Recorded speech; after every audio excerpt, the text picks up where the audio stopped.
أعوذ بالله من الشيطان الرجيم.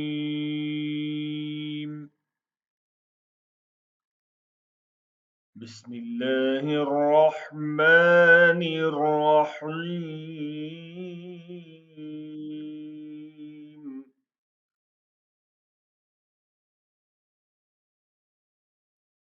لا يتخذ المؤمنون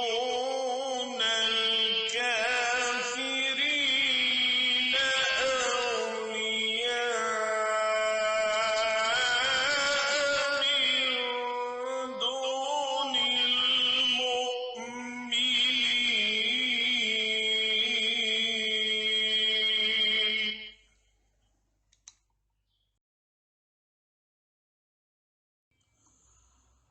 ومن يفعل ذلك فليس من الله في شيء إلا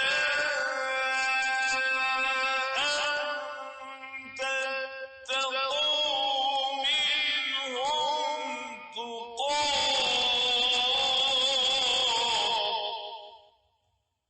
ويحذركم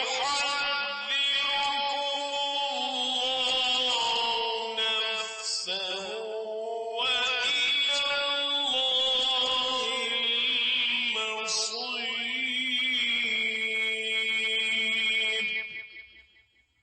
मोमिनीन अहले ईमान को छोड़कर काफिरों को अपना रफीक और दोस्त हरगिज न बनाए।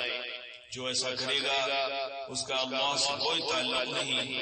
हाँ, ये माफ करेगा तुम उनके जुल्म से बचने के लिए बज़ाहिर ऐसा तर्ज़ अमल इख्तियार करो, मगर अल्लाह तुम्हें अपने आप से डराता है और तुम्हें उसी की तरफ पलट कर जाना है।